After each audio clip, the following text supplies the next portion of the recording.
I wanted to talk about how Dremio addresses the concept of when a database or even a query engine like Dremio, it has to plan a query. It needs metadata, right? Without metadata, it's going to be difficult to generate an optimized plan. Now, obviously, there is two places where you can collect metadata. You can collect it during query runtime, and that is probably going to be expensive because that's going to be a heavy lifting work, right? You have to go open the Parquet footer, look for all the statistics that the Parquet file has, and then use that statistics to estimate row counts, what kind of join, what kind of exchange is needed. So Dremio came up with a solution where it pre-caches this metadata by collecting metadata in the background. And the frequency can be set every hour or every 2 hours, depending on your data freshness.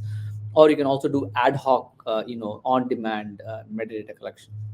Now, the biggest problem this solved is when the query is executed, the planner says, "Oh, I have all the information needed to plan this query in a highly optimized way," and then the execution is also perfect, right? This was working out very well, but obviously there were a few challenges that the version one of this metadata collection kind of hit, right? So this whole metadata process was done on the coordinator, and the coordinator is obviously a single node, and uh, because it cannot be kind of scaled out as deployments grew bigger, production data grew, more use cases came in. The other issue was the metadata was stored locally on the coordinator, even though it was a fast SSD or it was on a network attached storage.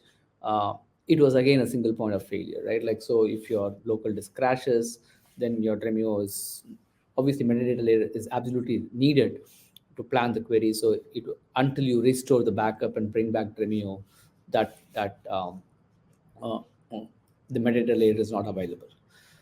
And finally, it was also kind of the whole topic about listing files is um, obviously in the lake, big data sets have tons and tons of files, and v1 of this metadata would do a full refresh every time. So right, it would go and refresh the entire copy of the Parquet data set on every run. So what we did at Dremio is we came in with the concept of unlimited splits, where Dremio could now make this even more performant and optimized. And how we got there is Dremio would now list only the incremental files. So if you have, say, 10,000 Parquet files under a partition, and you've just added one new Parquet file, then Dremio would only refresh that Parquet file because it already has information about the older 1,000 files which have not changed. The second thing that was done is this heavy lifting work was taken off the coordinator because it was a single node, uh, uh, uh, and uh, and it was given to the executors. Um, and when we have executors, you obviously can scale horizontally, depending on how much metadata layer is, how much work metadata layer has, and that brought in a much more powerful engine because executors are one to many from the coordinator. And the third thing we also did was we would move this metadata layer into uh, the distributed storage. So if your data is on S3, we coexisted the metadata also on S3 so that there is no downtime. S3 doesn't go down, and it's always high availability. Now I want to show a Dremio profile that walks through this entire process, and that will be very clear, right? So obviously when you Oh, Bali, yes. uh, do you want to share some stuff on the screen as well? Oh yeah, yes, I have to share now. Sorry. Yep, feel free to go ahead and share whatever media you have. Yep. I'm already sharing. Should be coming on the screen, right? It says stop sharing. Okay. And then I'll say trying to see where the share button is. Sorry, guys. Oh yeah, I got it. Cool. So you should be able to see my Chrome tabs. And if you see, we have a table called catalog sales. This is from the TPCDS benchmarking data. And when we refresh metadata for catalog sales, and you go look at the visualized plan, Dremio will only refresh what has changed, right? So it would go and list what is there on S3 for this data set. It would list what Dremio has already learned from the previous metadata refreshes, and then it would only do a full outer join and filter out only the differences. This way, the refresh data set is super fast. That's number one. And number two, you could also see that this work is distributed across executors now. So, they're all going to multiple nodes instead of one node. And there is also very detailed instrumentation on where the time was spent. And if in case the metadata refresh was slow, then we can go find out, oh, you know what, the dir listing took time, or the actual scan of those Parquet files to collect metadata was taking time. So this way we were able to eliminate a single point of failure on the coordinator, distribute the metadata refresh work across executors, and only do incremental work. So those three gave Dremio an excellent performance benefit over the old method.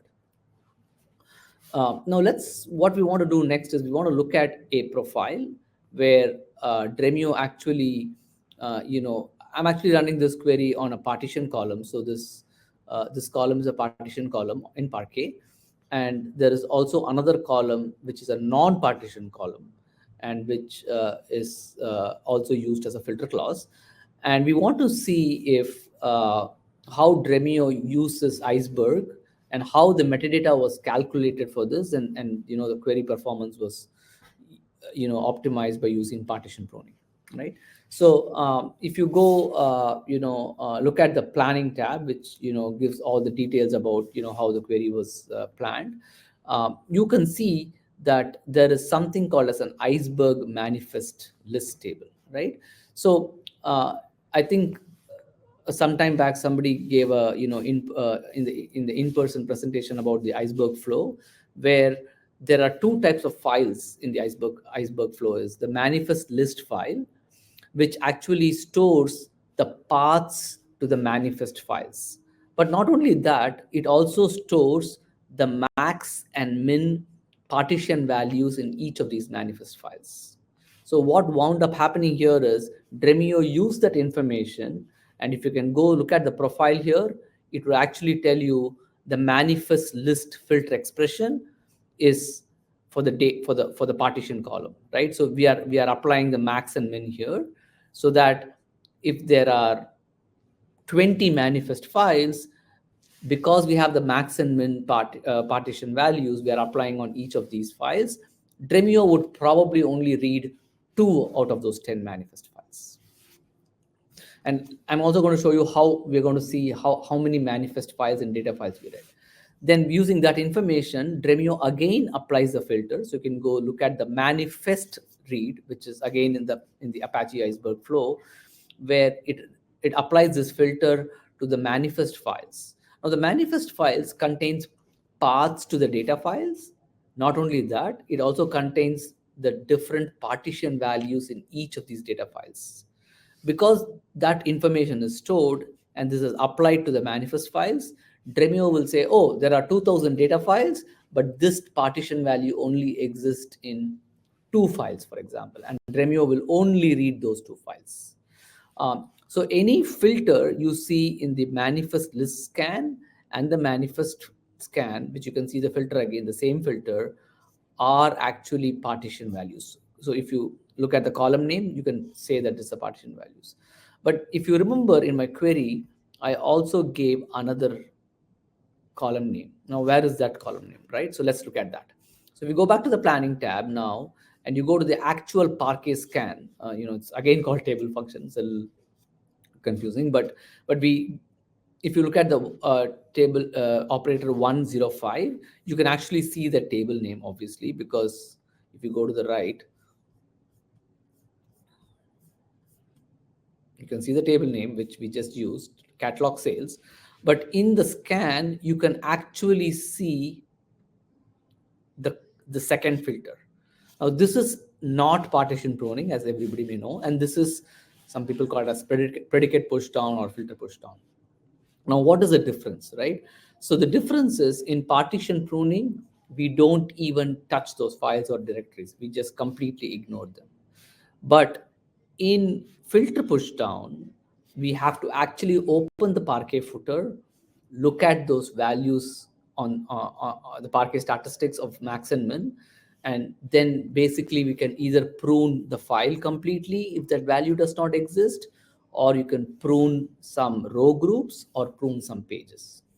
So filter, obviously partition pruning is most desirable, but sometimes, or many times, end users and business users also run queries on non-partition column filters, and that time definitely the Parquet footer has to be opened. So if you go look at 1.5 and you see a pretty high wait time on 1.5 here, then that means that Dremio has opened and closed too many data files, right? And maybe S3 or HDFS is slow. So one other indication what you can do is you can go to the operator details of 1.5. I'm sorry, operator metrics of 1.5, and Dremio will actually tell you the number of pages it pruned, right? So based on the filter, how many pages were read and how many were pruned, right? So if it's a very high selectivity filter, you should see a lot of pages pruned. Let me also tell you how to find out how many manifest files and data files we read. So if you go to the actual manifest file scan, you should be able to read the you should be able to tell the number of data files and number of manifest files read. Just to give an just to say how much we pruned, I also did a count star from the same table. And if you actually go to the table function here, on you can see that this table has 1,840 data files. So out of 1,840 data files, because we went and stored all this information in the Iceberg layer during metadata collection, Dremio ended up only reading one data file. I'm sorry, Dremio ended reading only one data file, right? So so it's very highly desirable that this flow is required, but the only requirement for this flow to be required is you have to turn on unlimited splits, which is documented.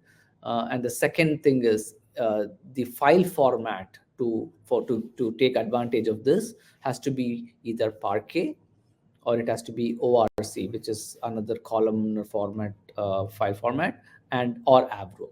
If you have one of these file formats in your data layer, then and once you turn on unlimited splits, which by default is turned on from Dremio 21.x, you would be able to use this feature and it will be super fast. So that's one part to it, right? Why is this called as unlimited splits is the second part to it, right?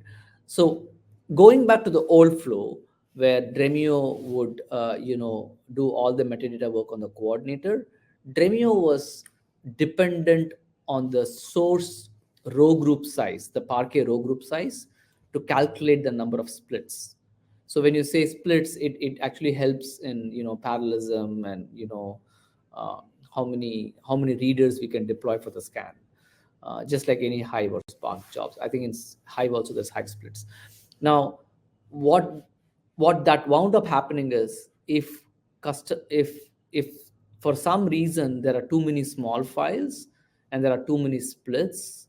Somebody was just talking about how to address small file problems just now. Is Dremio has to load all these splits information into the heap memory, and that time, if we remember, all this metadata work was done on the coordinator. The coordinator is a single node, and all this information was getting loaded into the heap memory of the coordinator. And once it crossed a certain number of splits, obviously the heap will be maxed out. Now, obviously, everybody can ask, hey, can we just not increase heap?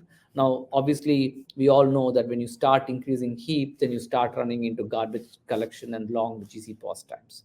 So to avoid that, in the old V1 metadata flow, we had put a cap on the number of splits. But a lot of customers and end users, and they were like, oh, we have 1 million splits, and how do we use Dremio, right? So when the V2 version of Dremio was brought, which we've been talking about now, Dremio said, irrespective of the number of splits in that Parquet file, let us go and scan 300 megabyte chunks of data and call them as a Dremio split. So if you had a 1 GB Parquet file, and the Parquet file uh, prior to the unlimited splits feature, the row group size was, say, 128 megs, then that would be 8 splits.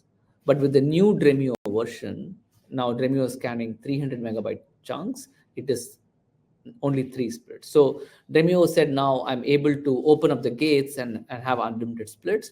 Not only that, but the heavy lifting work of metadata has now moved to the executors, and it's going to be shared across all the executors, and each executor is only going to do incremental work. So it solves all the issues that we had on V1, where there was bottleneck by the coordinator and the performance was a problem. And obviously the last one is troubleshooting. Is obviously sometimes your source S3 or HDFS is slow, and the metadata refresh takes time, and in the old flow there was not enough information in the profile. But right now, if you actually go see, the whole metadata process is like a query execution. It gives you exactly what are the phases, how many phases, what was the parallelism of each of these phases, and what are the different operators in each of these phases. Not only that, you can go and see which queue this metadata refresh happened. So as we all know, Dremio supports engines, and we can actually go create a separate engine with a separate pool of executors and offload the metadata work into that engine, so that it does not conflict with your dashboard queries. A lot of times, people, when they turn on unlimited splits, they're like, hey, my dashboard query is waiting for a long time, it's not getting a queue slot. That's because now that the metadata refreshes happen on the executor, it is just like a query execution. So you have to kind of tune Dremio to run these metadata refreshes in its own engine. And once you do that, the dashboards go to their own engine, and that could be a much powerful engine with, say, 20 executors or 40 executors. But the metadata engine could be just 2 to 3 of a few executors, a smaller pool of executors that does the work, and they don't conflict with the actual dashboarding work. This way we were able to solve the performance issues faced in the prior version. uh, one other thing I want to touch upon is, if you do see, if you do have a brand new data set, right, which has never been learned by Dremio, that will always be a full refresh, right? So if you have a newly created table on Hive or a newly generated table on S3, the first run will always be a fresh run, right? So for example, I can take a couple of minutes and give you a quick demo on that. So you go, you create,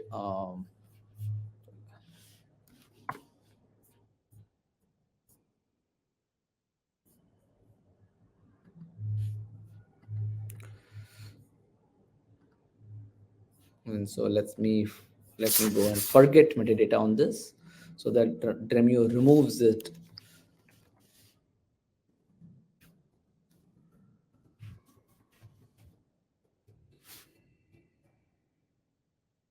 And let's run a query on this.